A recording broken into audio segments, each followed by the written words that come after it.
تا دێت بانگەشەی نێوان شەش کاندیدەکەی هەڵبژاردننی سەرۆکایەتی ئێران چڕتر دەبێتەوە کە بڕیارە لە 28 حوزەیراندا بەڕێوە بچێت. محەممەد باقر قالیبافی تەمەن 62 ساڵ کە سیاسیەکی محافیزکاری ئێرانیە لە نێوان ساڵانی 1997 تا 2000 فەرماندەی چەکی ئاسمانی سوپا و لە 2000 تا 2005 وەک سەرۆکی پۆلیسی ئێران کاری کردووە.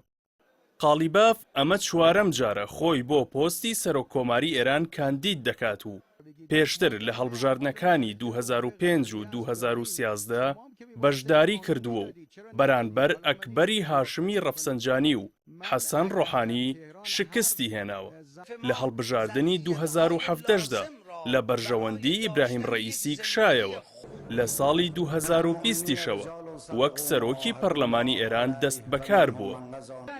قالیباف لە هەڵمەتی بانگەشەکانیدا بەڵێنی کەمبوونەوەی هەڵاوسانی ئابووری و کردنەوەی دەرگای دۆستایەتی بۆ کاری پێکەوەیی دەدات. من در روستا زندگی کردم، دیدم چگونه یک کشاورز، یک باغدار با چه مشقت و زحمتی در طول سال کالایی را تولید.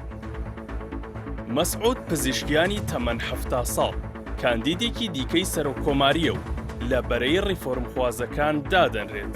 لە ئێستاشدا محەممەد خاتەمی سەرۆککۆماری پێشووتری وڵاتەکە و بەشێکی دیکە لە ڕیفۆرمخوازەکان پشتیوانی خۆیان بۆ پزیشکیان ڕاگەیاندووە و هەوڵی کۆکردنەوەی دەنگی بۆ دەدەن.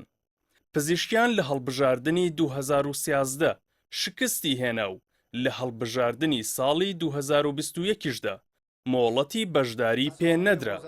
لە بانگەشەکانیدا پزیشکیان بەڵێنی جێبەجێکردنی یاسا و بە دوواداچوون بۆ وەزارەت و پێگەحکومیەکان دەدات و بۆ دەرکردنی بڕیارەکانیش بەڵێنی داوە سوود لە بۆچوونی پسپۆڕان بە تایبەت لە بواری ئابووری وەربگرێت.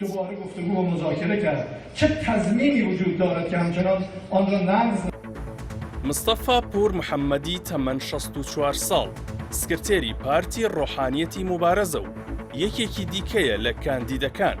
پێشتر لە کاندیدبوونی بۆ ئەندامی ئەنجومەنی شارەزایان لە ساڵی 2015 شکستی هێناوە و وەک وەزیر و دادوەر کاری کردووە. لە بانگەشەکانیشیدا بەڵێنی هەڵگرتنی سانسۆری لەسەر ئینتەرنێت و هەوڵدان بۆ هێورکردنەوەی سیاسەتی دەرەوەی وڵاتەکەی داوە و ئاماژەی بەوە کردووە لەگەڵ دوژمنە گەورەکانی ئێرانیش دەکرێت دانوستان بکرێت.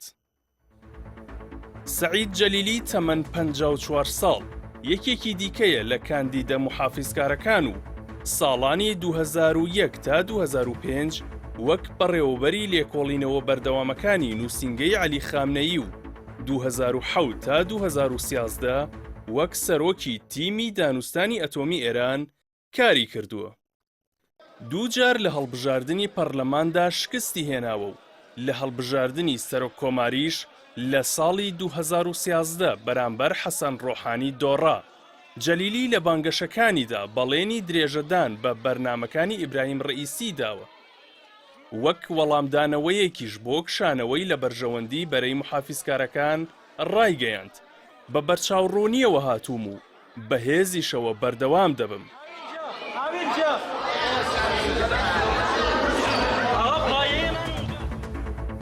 عەلی ڕەزازاکانی تەمەن 58 ساڵ سەرۆکی شارەوانی تارانی پایتەختە و ماوەی یەک ساڵی ڕابردووش یاریدەدەری ئیبراهیم ڕەئیسی بووە و یەکێکی دیکەیە لەو محافیزکارانەی کە هەوڵی بەدەستهێنانی پۆستی سەرۆککۆمار دەدات. لە ساڵی 2021 بەشداری هەڵبژاردننی سەرۆککۆماری کردووە و شکستی هێناوە. پێشتریش خۆی بۆ هەڵبژاردنەکانی ساڵی 2013 و 2017 سەرۆککۆماری تۆمار کردووە، بەڵام مۆڵەتی بەشداری پێ نەدراوە.